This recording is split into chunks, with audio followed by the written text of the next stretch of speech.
So we were chatting about virtue, and as I indicated, to the framers of the Constitution, it was pivotal, and the definition, of course, one of the ways to define it is, do not think more highly of yourself than you ought.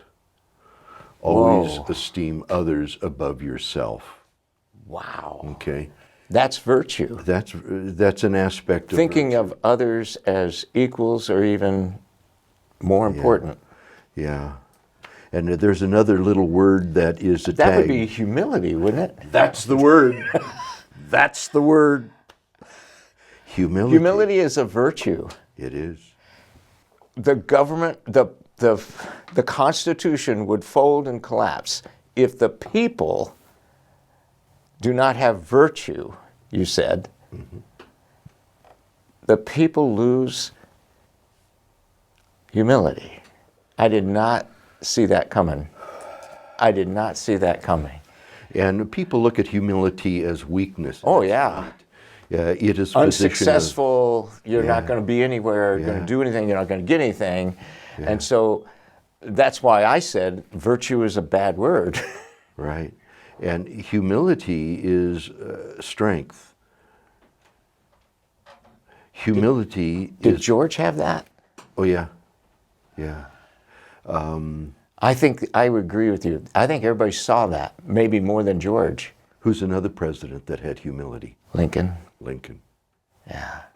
Arguably Yeah. two of our best presidents. Yeah. Wow, that really, so those two individuals throughout history have connected with the common man who is struggling over the area of virtue, but he sees it in them and he goes, that's what we need. And that's what I should be, right? Yeah. That's what we should all be. There's nobody talking about that. There's nobody promoting that. The media definitely, you don't make money with promoting virtue. Well, we're back to the heart of man, aren't we? Oh, yeah. And that's why the There you are. Constitution is set up the way that it is, with the checks and balances.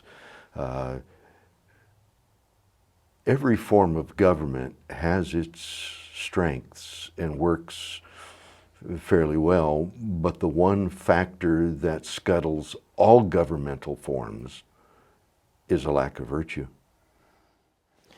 And Aristotle really did a good job He predicting hit that. it. And Socrates.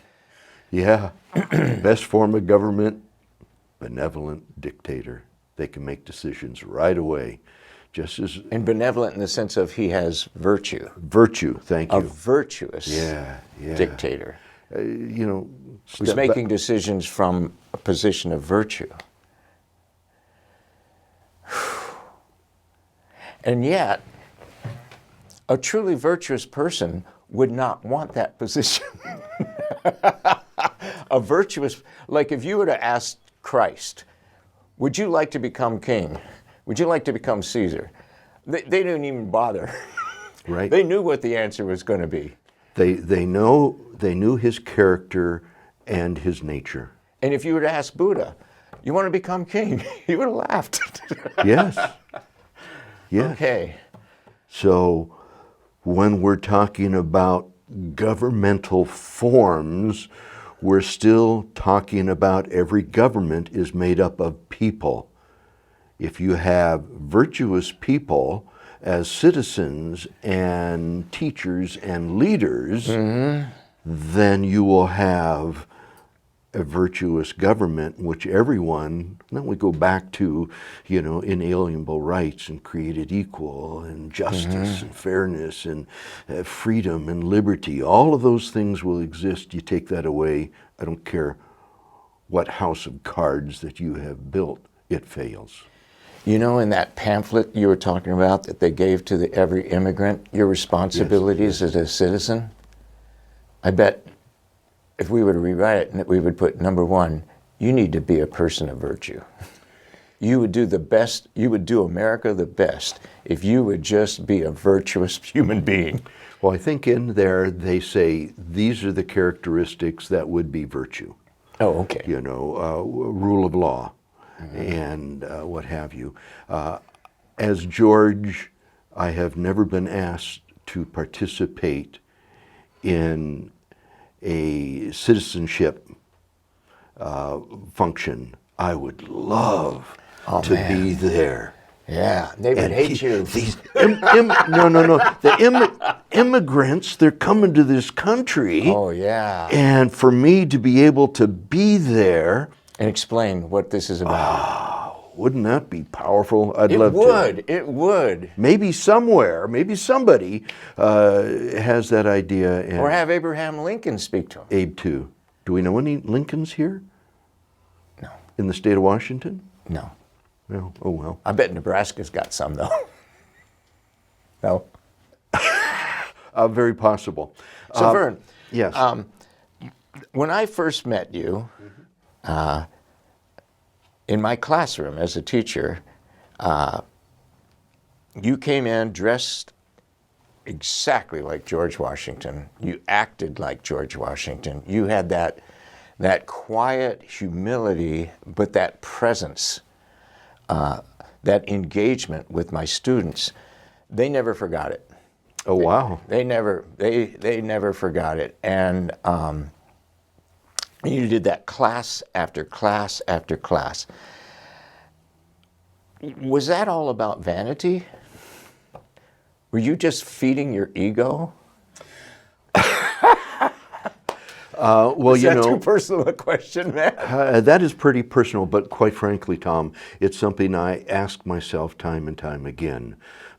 Just like during the Constitutional Convention, every one of those delegates has mixed reasons for being there. George, mixed reason.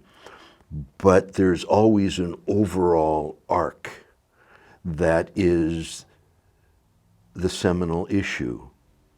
And now we go back to virtue and humility. And did Washington have certain shortcomings? Obviously he did. Why? Because he's human, man. Nobody born on the face of the earth except Christ, is free of that. It is, what do you believe about life and your place in it? And following Washington's life and watching his belief systems change, and then where he's in it, in losing his father when he's 11, being raised by a single mom in close to poverty. They didn't have enough money to support a mom and 5 kids and 10 slaves. So putting this in context and watching this growth and his ambition as a young testosterone 20-year-old, and then as he develops up to become the commander of the Continental Army and then President of the United States. Oh my gosh. And that's a lesson for all of us. As I'm looking at that, I can see his virtue being tested throughout that. Oh, yeah. Yeah. Which period of time do you think his virtue was most tested? The Revolutionary War or that period of tumult when we're trying to form a government and we're looking to him to help us? Which was when his virtue was most formed? Or yeah. Now we're talking about aspects of his virtue. Right. He comes, boy, I think that is a topic for another time. Okay. And because, oh my gosh. He was betrayed so many times. He was let down. He was misinformed and accused. Yeah, let's save that for another time because it actually goes all the way back to when he was 8 and 11 years of age that was challenged. He was the eldest, and things, just like every other eldest child, you didn't have a childhood. You were always an adult, and you always had to watch over younger brothers and sisters. And do you do that? Do you resent it? What do you do with that? What I want to know, Tom, so my kids went to Squim High School. You were my eldest kid. You were my eldest daughter, Vienna's favorite teacher, because you would act out history. And she loved that. And I always remembered that. And so, you know, as I got into this, I always had you in mind to be part of what we're doing here. And you are.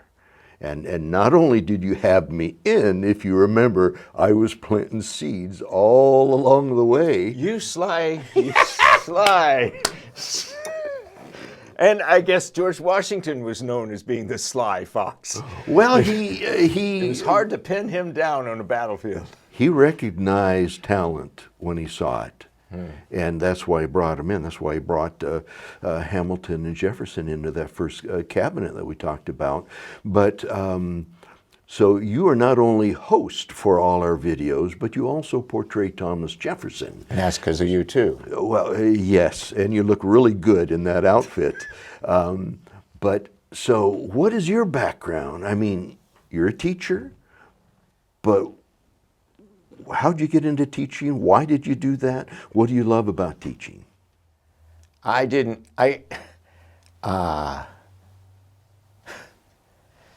was in seminary, Oh, and I didn't like it. okay. What didn't you like? It was way too academic. Ah, okay. You know, I thought I was looking for life change. I was Okay. looking for character. I was looking for truth.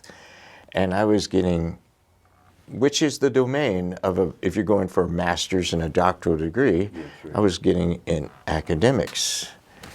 And I went, wow. So my second year, I got a phone call from a pastor in Forks, Washington. Said, hey, our teacher's got to go to the hospital and we don't have a teacher. And we only have one teacher and we need a teacher. And this is a little small private school. And would you think about it? Well, it was the night of my midterm exams and I was cramming for exams. And so I went to my wife and I said, I got to make a decision here. You got to help me. Do I study for these 3 very heavy tests, or do I pray and seek what God wants? And she said, well, are you happy here in seminary? You don't seem like you're very happy. I said, no, I'm not, but I hate to flunk. I love to get that A, you know, and I'm just right there. So I did. I spent the night talking to God, so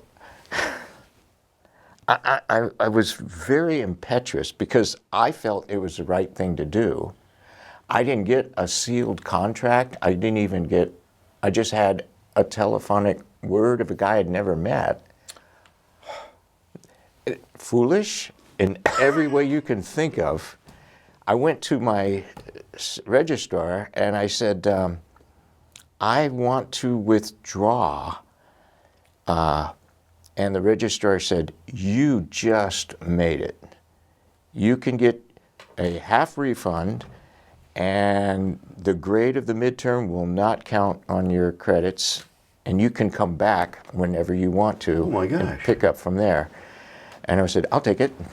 Wow. And so we drove in our Volkswagen bus to Forks, and they were inside of a church, Okay. and there were like 100 kids there, and there was no teacher. They were just parents, lots of parents going around helping kids and stuff like this, because the lady was already in the hospital. Oh no. You know, and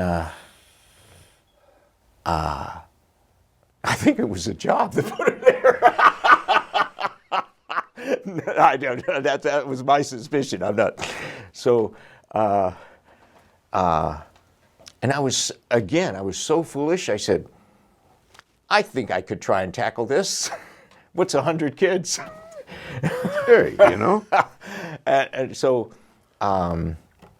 so then they interviewed me, the school board, and then I found out I didn't have the job, that they were going to decide whether or not to offer me a contract. Okay. And I already quit my job at UPS too, because UPS said, you can't go, you have to show up at work. And so I said, well, I guess I have to resign. And so it was, I mean, foolish in every way. I burned every bridge. My gosh. And I just went out. And I didn't have any vision or clear calling. I just felt, well, it was an open door. I should have knocked. Yeah. Ask, yes. Yeah, I really should have. Yes. They knew they had me, though, because when I told them, well, I quit this and I quit this, and here I am. So I'm going to do it. I've got no plan B. You got me for good. And they gave me such a pitifully small salary, but it was adequate, and there was no place to live. Forks at that time was going through the cedar boom. Oh my gosh. And everything, every garage, everything was rented you could think of, every trailer. There was no room, and a huge clipboard with page after page of people's names waiting on a list for someone who wanted to rent out to. And so my blessed wife, she and I slept on a person's floor for 6 months waiting for a place to get in. And so she and I would go and work at the school and trying to make a go of it. That was the hardest thing I ever done in my life. They did have a kindergarten teacher and who was teaching reading and everything like that. So I'm so glad I didn't have, and I envied her so much. She only had 8 kids. What? And she's getting the same pay as I was. So I had to have all these mothers and talk about different ideas and different philosophies. Oh my gosh. Half of the mothers were there to make sure their child got treated fairly. Sounds like the Constitutional Convention to me. It really did. And so I'd have a staff meeting, I'd sit at this table, never had a staff meeting in my life, and I'm at this staff meeting and there's 15 ladies on this side and 15 ladies on this side, and they're just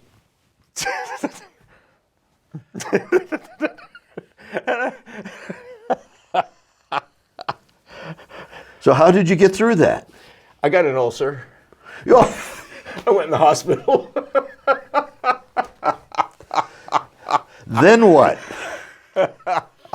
Well, I kept on. I just kept on. And finally, I said, I hate to say it, but bottom line, what's really the underlying value is money.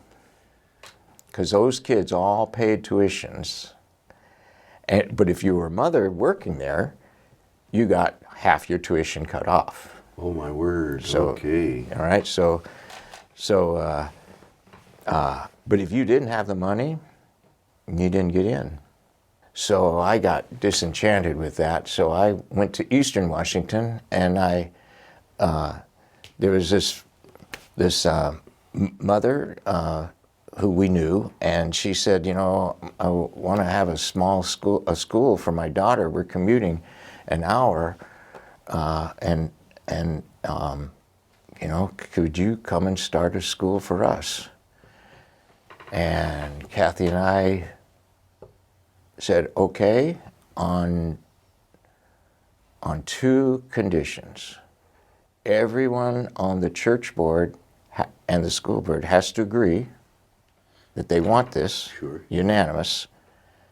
And number 2, no tuition. Tuition free. Wow. And they said, well, what kind of salary you want? Whatever comes in. And you know what? I was never so poor in all my life. Talk about poor. But we lived in the bottom, the basement of my wife's family. We lived in the basement there, so we didn't have rent. And a lady babysat kids, and all the money she got from babysitting, she sent to us. And we lived on that $300 every month. And that's how we made it. Best time in my life, Vern. That was so good. It was so wonderful. And we had to give them uniforms because we didn't want them saying, I don't, this is the only shirt I have. Or this, you know, and so everybody wore the same thing. So there was no differentiation. Wow. And it was so small, they all fit in my Ford van. And I didn't have seats. I just had 2 benches along the side, they all fit. And we would just, every Friday, we would go to WSU and we would go to a different department of each, and the professor or the chairman of that department would show us, well, what is anthropology all about? And so we did make flint. Oh. We did make arrowheads. All right. We did handle bones, and we did look in, and we went to every single department, and the kids looked forward to it. That's what Friday was about. But everybody at WSU thought I had a huge family because I would come out in uniform, my wife would come out in uniform, and all the kids, and they thought, oh, bless her heart, she sewed all those clothes for all those kids. We'd all come out and we'd just walk hand in hand and go into some place and learn, and another thing, it gets hot in Eastern Washington in spring. I understand that. When there's no air conditioning in that little church. Ooh. So what we did is we made a rule. If it got over 80 degrees at 10 in the morning, everybody went home, grabbed a swimsuit, grabbed a towel, and grabbed a lunch, and we all came back at 11 o'clock into the van, and we went down to the Snake River. Oh. And we had school outside. Excellent. I got more work out of those kids at the river than I did in that. They thought they were getting away with murder, but all I'd have to do is say to one guy, Billy, I'd say, Billy, man, you're doing really good, but if you could just finish this one page, you could go down in that river. Motivation. Motivation. Oh my goodness. And I fell in love with those kids, fell in love with them. And so when we had breaks, I would play with them. I would not supervise. I played tag with them. I played hide and seek with them. I'm so surprised, Tom, that you would... And so they loved tackling me, and they loved hitting me with the ball, and they loved seeing me getting all scuffed up and everything bad, really bad on my clothes, but it was hard on their clothes too. And that's just what we did. And so I was just like one of the kids. And you still are. They knew I was not there for the money. Yeah. They knew I was not there for the money. So then I came over here to swim. Really? Yeah, and I worked with it was called Swim Christian Academy, and I was there for 1 year. I fell in love with I was in charge of the high school, and they had just 30 high school kids, so I was taking care of them and everything like that. And then I went off to summer. On summers, I have this relationship with a children's camp. My wife and I just spend all summer working at a camp. Wow. And it was cheap too, because they feed you. And so my kids grew up in the camp. It's called Alaka in Idaho on the Clearwater River. And of course, I'd always take the kids to that from, and so my school kids. Mm-hmm, and so while I was there at Alaka, and we decided, my brother was a contractor, and he said, why are you paying rent? You could take the same money and you could buy a house, and I need to build a spec house, but I need a buyer. I need someone to get a loan to do this. So you're helping me out, I'm helping you out, and I guarantee you we can get it at the price that you're carrying for rent. We'll design it really, and we did. So we we got a loan and we were building this house, and then I got a phone call from Squim saying, you don't have a job. The whole high school has either graduated or moved to the public school because they heard a rumor that if there was not enough high schoolers, we would not hire you back. And they were right, we weren't. And so you have no job. Wow, that shook me up a little bit. And so I'm sitting on the river going, what's this all about? What's this all about? And so we were attending Squim Bible Church, and one of the elders was Jerry Sutherland. Yes. And so I come back from Camp Alaka, and I'm starting to make resumes, and Sure. you know, and going, well, here it is, August. How am I going to? August is a little tight. And I was tempted to just pull out of camp and pull out of my commitment, but my wife and I said, no, let's just stay here and make our commitment and wait till camp is over. So I'll take care of you, Tom.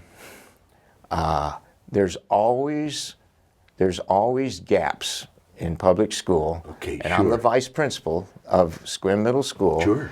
And we are always scrambling because someone always quits at the last minute, and now we have to try to plug the holes. Okay. So they did. They gave me a